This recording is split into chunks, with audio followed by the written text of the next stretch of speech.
안녕하십니까. 담비 같은 방송 가무에 오신 여러분들 진심으로 환영합니다. 제가 여러분들에게 항상 거는 기대는 여러분들이 이런 방송을 시청하시면서 자신의 건강에 대해서 이 세상에서 최고의 권위자가 되기를 원하는 겁니다.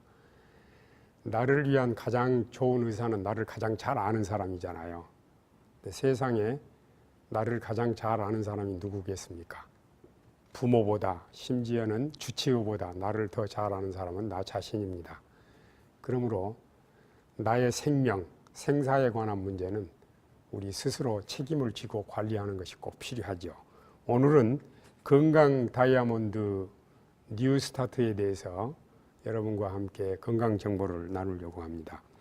이 러셀 콘웰이라고 하는 사람은 미국 필라델피아 템플 대학교 설립자인데, 이분은 군인이기도 하고 목사, 변호사, 신문 기자이기도 한데 82세로 죽을 때까지 5,000번 이상 대중 강의를 했습니다. 그때마다 그는 다이아몬드 땅이라고 하는 주제를 항상 서론에서 언급을 했는데, 이야기는 이렇습니다.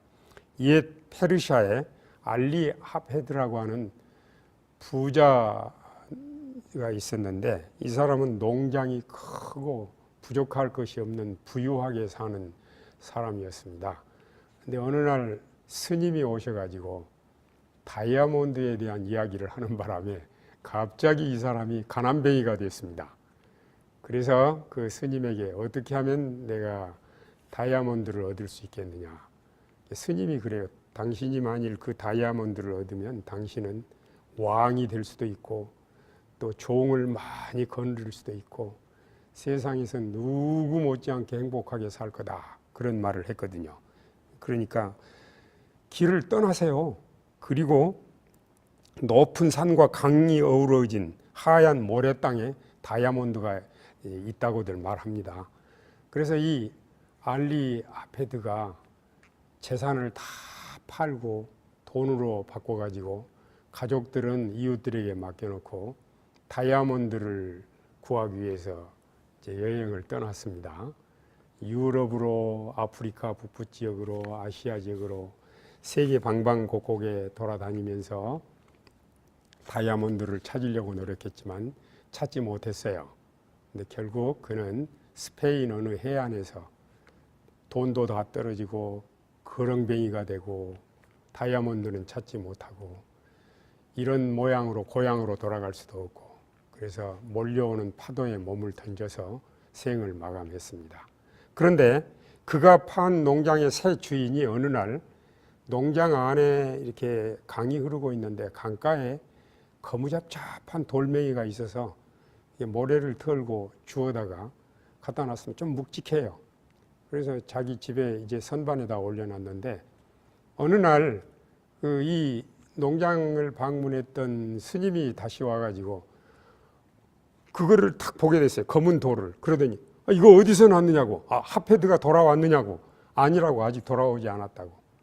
그게 바로 다이아몬드였어요. 어디서 주웠느냐고. 우리 집이 그 개울가에, 냇가에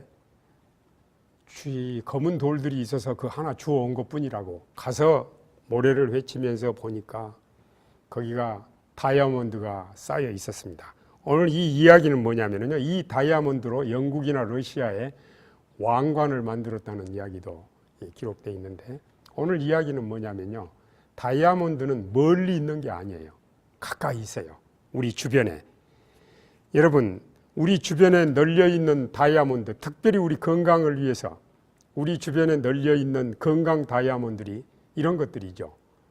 햇볕, 물, 공기, 또 자연 건강식인 음식, 운동, 휴식, 그다음에 절제, 믿음과 사랑과 같은 이런 단순한 자연 치료제들은 우리 질병을 예방하고 또 부작용이 없이 병을 치료하고 또 건강에서 회복되면 재발이 안 되고 또 몸과 마음이 항상 건강하고 행복하게 살도록 하신 하늘이 우리들에게 주신 건강 다이아몬드입니다. 한 40여 년 전의 일인데요. 저희 가족 중에 한 분이 이제 자녀들을 많이 9명을 키우면서 혼자서 남편은 병으로 사별하시고 그런 와중에 뼈가 어스러지도록 이렇게 자녀들을 위해서 일하는데 자신의 건강은 돌볼 틈이 없었어요. 그래서 웬만해도 병원에 갈 생각은 못 하는데 어느 날 너무 몸이 아파가지고 병원에 갔더니 간암 말기로 한 주일 내지 2주일밖에 살지 못한다는 거예요. 그래서 그런 형편에서 저희 어머님이 이분을 우리 집에 모시고 왔는데 얼굴은 황달이 너무 심하고 복수가 가득 차 있고 걸음걸이도 불편하시고 물 한 모금도 마시지도 못하고 이런 상태에 있을 때 저희들은 하나님을 의지하면서 우리 사람이 할 수 있는 일을 했어요. 한편으로는 장례식 준비를 하고 한편으로는 열심히 자연치유를 적용을 했어요. 말하자면 우리 주변에 있는 다이아몬드들, 건강 다이아몬드들을 총동원해서 그래서 이제 과일식만 하는 식사도 하고 한 2주 정도는 포도식만 하고 또 3주째부터는 현미식 추가하고 또 체온을 39도 이상 올리는 온열 치료도 하고 햇볕도 이용하고 또 물도 마시고 이런 모양으로 해서 우리 외숙모님 되시는데 이분이 일주일 지나면서 복수가 빠지고 한두 주일밖에 살지 못하겠는데 못한다고 했는데 우리 집에 2개월 정도 계셨는데 밭에서 김을 멜 정도로 건강해지셨어요. 우리 이분은 집으로 돌아가셔서도 꼭 이런 자연 건강 법칙을 따라서 생활을 했는데 10여 년 후에 처음 진단했던 병원을 찾아갔는데 의사 선생님이 그 10년 전에 환자라고 하니까 믿지 않더래요. 아니 나라고. 그 사람의 귀신이면 몰라도 그 사람은 아니라고. 근데 실제로 그렇게 이렇게 우리 주변에 있는 자연 치료제들을 활용해서 불치병에서 회복된 사례를 저는 생생하게 기억하고 있습니다. 우리가 가진 문제가 어떤 문제든지 자연으로 돌아가는 선택을 통해서 우리는 건강의 축복을 얻을 수 있습니다. 여러분 행운을 빕니다. 감사합니다.